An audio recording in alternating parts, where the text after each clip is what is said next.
Madame, monsieur, bonjour. Il est midi sur Canal Algérie. Merci de nous rejoindre et bienvenue dans votre journal à la une. L'Algérie, grâce à ses atouts de destination de tourisme thermal et de tourisme saharien, tente de séduire pour drainer davantage de touristes durant la 22e édition du CITEV 2023 qui entame son 3e jour.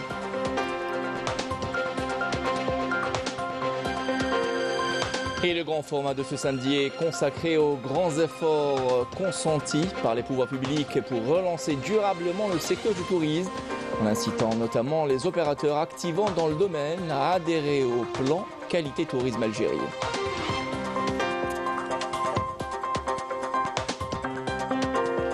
Et 170 exposants algériens et étrangers ont pris part au Salon de l'environnement qui s'est tenu hier à Alger. Un salon qui vise entre autres à renforcer et à encourager l'émergence des start-up et de micro-entreprises dans le domaine de l'économie verte.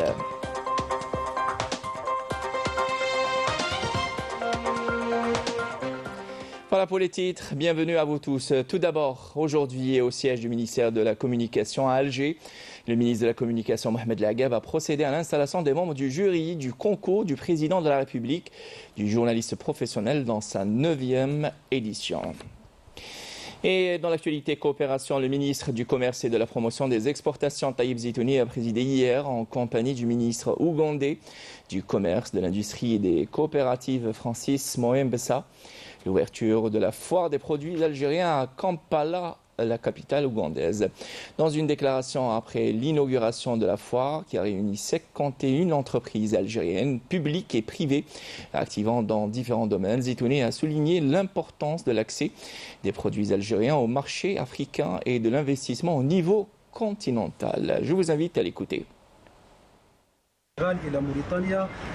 Les visites de travail que nous avons déjà effectuées en Mauritanie, au Sénégal, au Cameroun et en Côte d'Ivoire traduisent l'intérêt que nous accordons au marché africain. Je tiens à souligner l'importance de l'accès des produits algériens au marché africain et de l'investissement au niveau continental, conformément aux instructions du président de la République, Abdelmajid Tebboune. Nous sommes à Kampala pour confirmer toutes les décisions prises lors des réunions conjointes et pour mettre en œuvre les instructions des présidents des deux pays qui ont des liens historiques et qui se traduisent aujourd'hui par des relations économiques solides.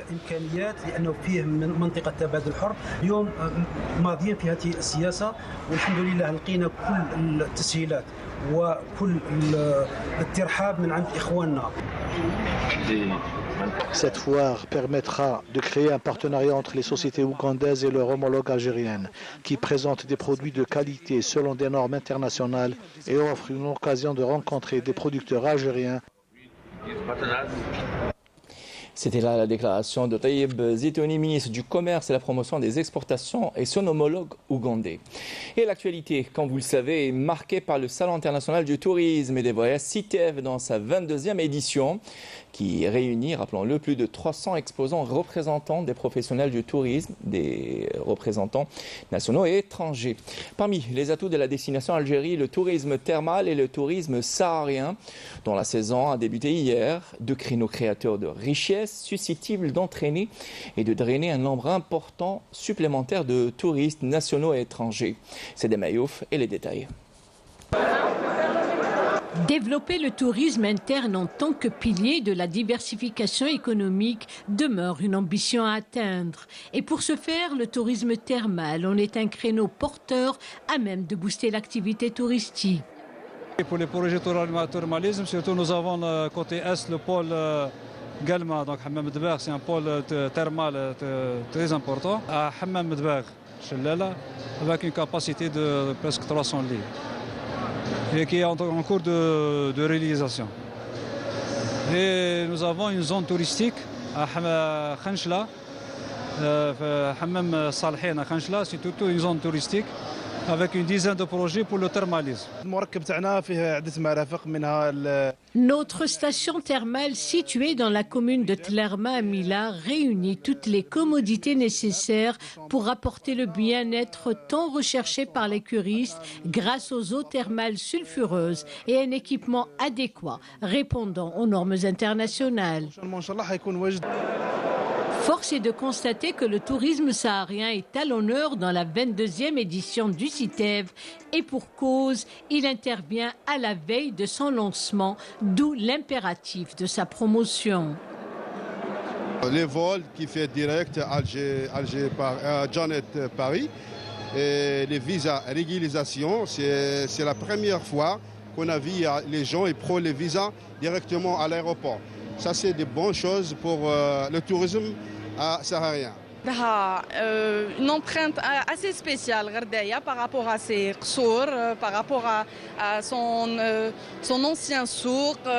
Elle a une empreinte assez particulière par rapport à d'autres régions. Ça reste une destination convoitée par beaucoup d'étrangers, particulièrement les Français, les Espagnols, aussi des Portugais aussi, et aussi même des Turcs.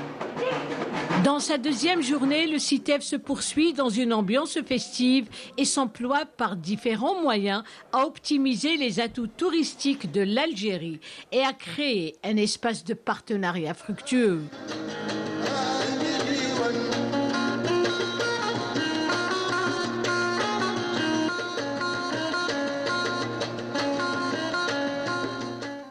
Et depuis l'ouverture du CITEV dans sa 22e édition, Saïda Mayouf, notre journaliste, est sur place. Et aujourd'hui, Saïda nous parlera de l'un des secteurs sur lesquels misent les pouvoirs publics, celui-ci de la formation et le développement des ressources humaines du secteur du tourisme. Saïda, bonjour. Oui, bonjour Mounir.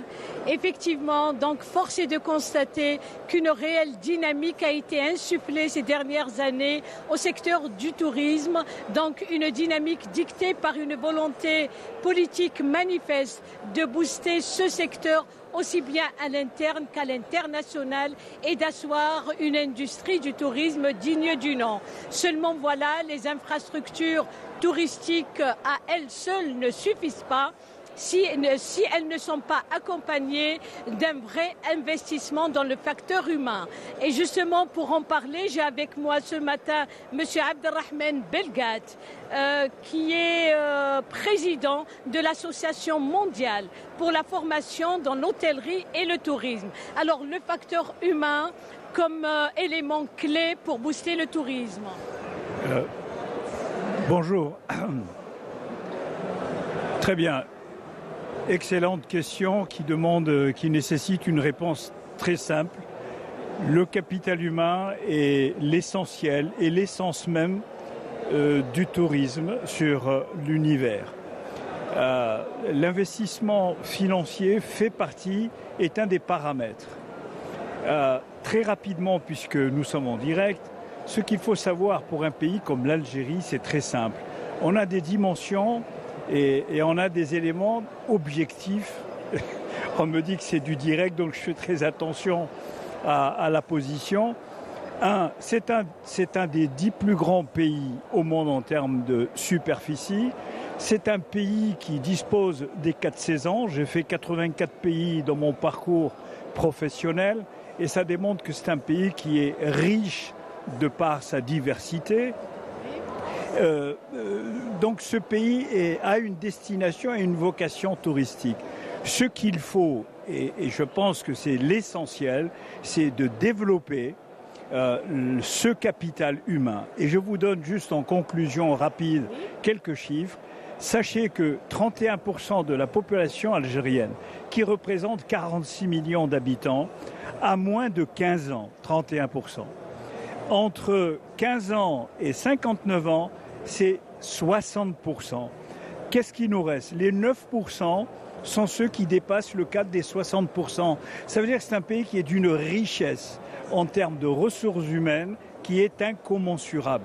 Donc il faut travailler sur ce capital humain. Et quel est le binôme? Il est simple, ce binôme, c'est éducation et formation. On éduque et on peut éduquer parce qu'on a des tranches d'âge qui nous permettent de façonner cette éducation, et on forme. Merci beaucoup. Merci beaucoup. Donc voilà un élément clé qui est la ressource humaine pour booster le secteur du tourisme. Merci. Merci beaucoup. Vous, Saïda Mayouf, et à votre invité. Je rappelle que vous étiez en direct depuis le Palais des Expositions des Pins Maritimes où se tient le Salon international du tourisme et des voyages CITEV 2023 dans sa 22e édition. Et justement, beaucoup de voyageurs souvent font appel au service des guides touristiques. Plus qu'une simple passion, un métier qui a ses règles, ses exigences et ses conditions d'exercice. Lesquelles sont-elles toujours respectées? Élément de réponse dans ce reportage de Hicham Daou. Le besoin de découvrir la culture locale, les traditions et les coutumes incite les visiteurs à se rapprocher des guides touristiques pour satisfaire leur curiosité. Le mot guide, ça nous paraît rien du tout, mais en fin de compte, ce n'est que... c'est l'image de l'Algérie. C'est l'ambassadeur de l'Algérie. L'afflux massif de visiteurs a entraîné une activité économique. Des boutiques d'artisans ont ouvert leurs portes. Les propriétaires de vieilles maisons ont proposé le service de restauration. Ce mouvement a été suivi par l'apparition des guides touristiques. On peut dire que c'est des accompagnateurs, pas des guides, qui accompagnent des gens, des familles comme ça dans les ruelles de la Casbah. Nombreux sont ceux qui ignorent que le métier de guide requiert plusieurs compétences, parmi lesquelles la connaissance des langues, des techniques d'accueil, en plus d'une connaissance de l'histoire de l'art. Aujourd'hui, plusieurs personnes s'improvisent guides touristiques et proposent leurs services aux visiteurs. C'est très sensible. C'est très sensible. Ça ne veut pas dire qu'il faut être docteur d'État pour faire guide, mais savoir interpréter tous les actes et des images dans notre société. Les autorités œuvrent à régulariser cette activité et à accompagner les jeunes qui ont trouvé en ce métier une nouvelle vocation. Nous constatons quotidiennement qu'il y a des guides qui exercent ce métier au niveau des villes patrimoniales, au niveau des sites archéologiques, au niveau des différents sites touristiques. Ces guides sont formés sur le tas, on peut dire, mais ils ne disposent pas d'agrément délivré par le ministère.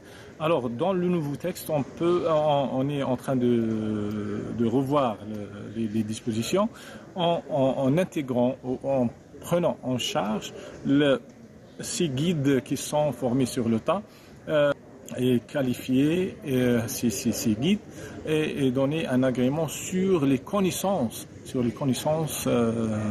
acquises sur le tas, et le candidat qui ne dispose pas de diplôme peut passer devant le jury et lui donner un agrément qui lui convient. Le retour des touristes donne un nouveau souffle à nos sites historiques. Il est important aujourd'hui d'encadrer l'activité de guide touristique afin de protéger les visiteurs et surtout notre patrimoine. Et le tourisme en Algérie connaît un saut qualitatif qu'il convient de le promouvoir, d'autant que ce secteur est capable d'attirer plus de 12 millions de touristes, ce qui est à même de donner un grand et sa diversification. Amélie Sélidir signe le grand format de ce samedi. Le défi du tourisme en passe d'être relevé. Ce secteur bénéficie ces dernières années d'une attention particulière de la part de l'État. De grands efforts sont consentis pour relancer durablement le secteur du tourisme, en incitant notamment les opérateurs activant dans le domaine à adhérer au plan qualité tourisme Algérie. Nous souhaitons que tous les opérateurs se conforment au texte de la nouvelle loi sur l'investissement. Nous comptons des dizaines de projets validés par l'Agence nationale de l'investissement. La même chose pour ce qui est du foncier touristique, ainsi que les zones d'extension touristique qui comptent 249 zones et 77 plans approuvés et plus de 1400 assiettes foncières destinées au secteur du tourisme. Nous souhaitons que les opérateurs investissent en force ce créneau. Nous avons facilité les procédures d'obtention du visa pour les adeptes du tourisme saharien. Nous avons instauré le visa à l'arrivée délivré à l'aéroport. Cette procédure, qui est opérationnelle depuis une année déjà à Janet, sera généralisée au niveau des 5 nouvelles destinations pour l'année 2023-2024, à savoir Gherdaya, Ilizi, Tamanrasset, Timimoun et Bni Ousni Abbas pour développer le tourisme saharien en Algérie.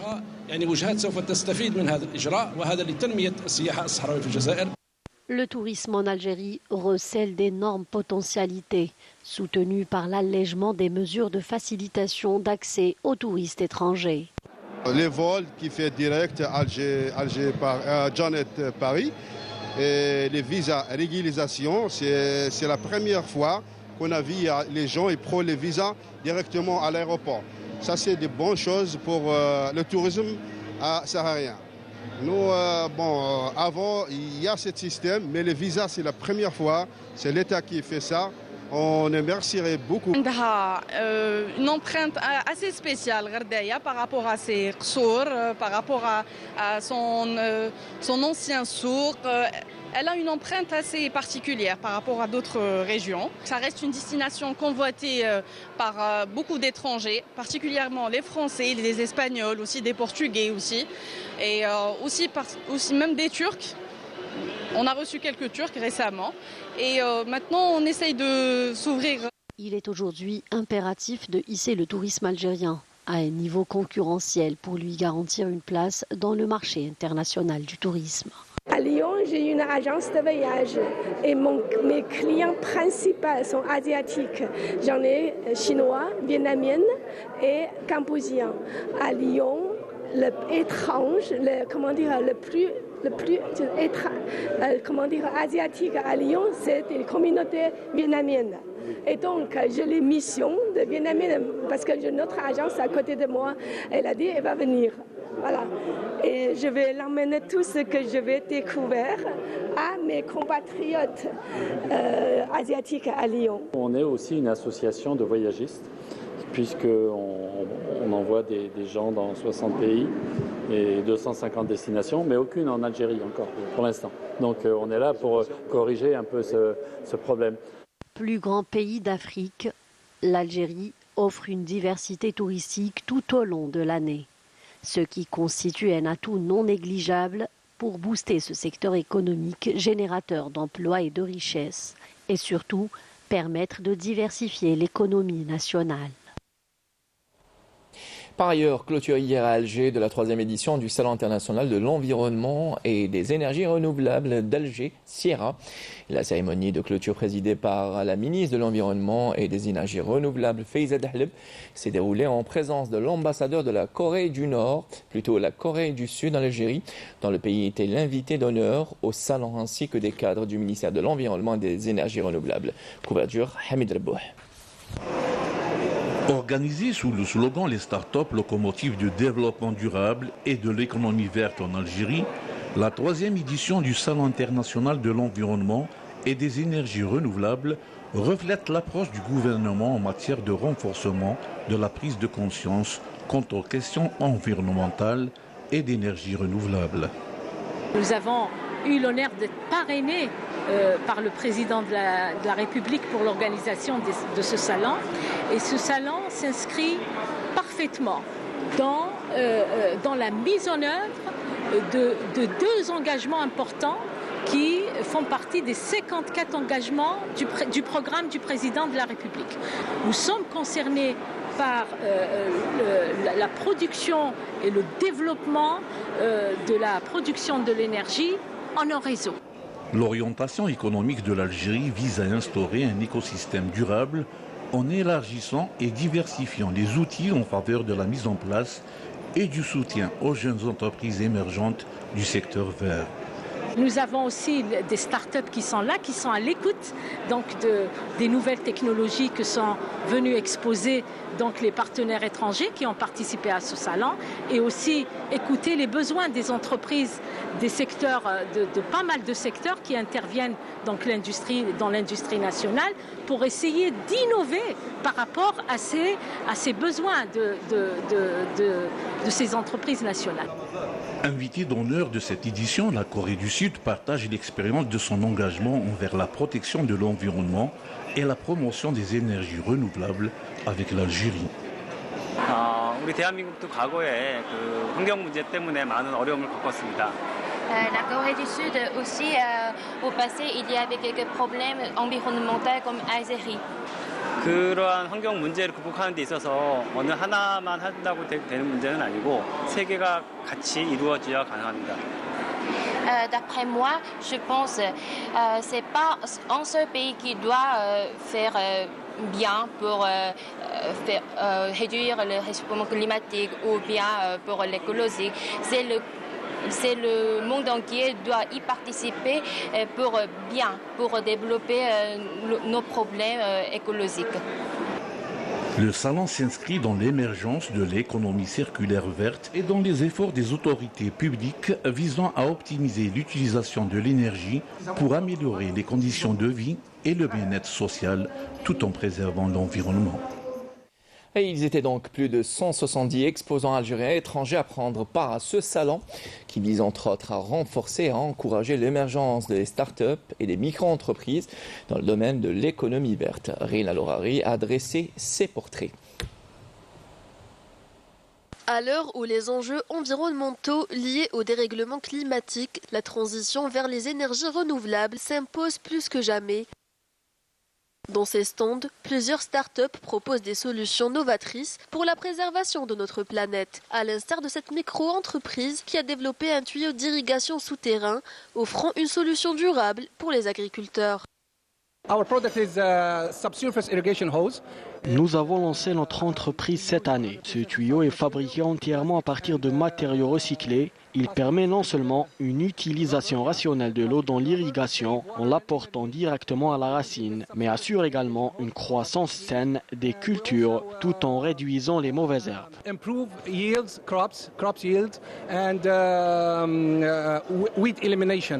Spécialisé dans le tri et le recyclage, Revadex est devenu en 3 ans seulement leader dans son domaine grâce à son approche innovante.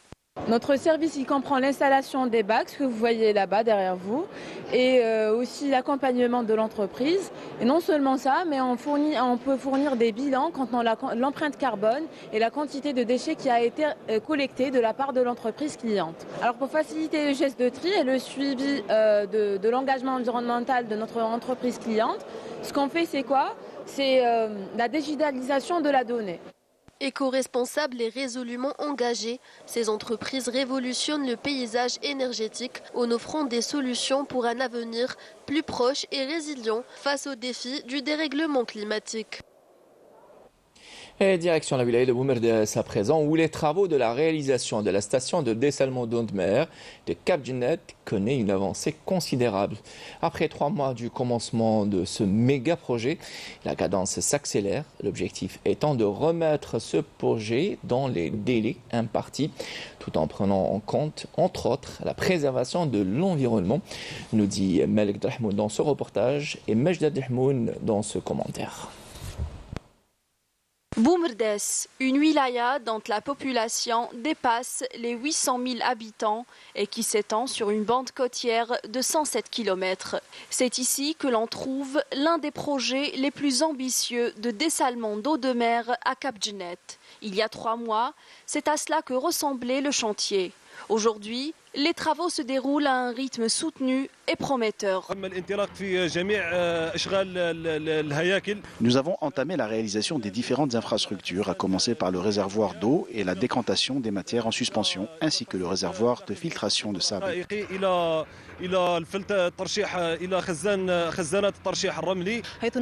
Durant cette étape, nous pompons l'eau sous haute pression à travers des membranes spéciales. Le rôle de ces membranes est de dissocier les sels et les restes des impuretés de l'eau. Les travaux s'effectuent jour et nuit avec des bureaux d'études et une main-d'œuvre algérienne déterminée à mettre en service ce méga-projet d'ici la fin de l'année prochaine pour approvisionner en quantité suffisante cette wilaya et la partie est de la capitale. Nous avons tout mis en place, notamment les équipements, pour remettre ce méga-projet dans les délais impartis.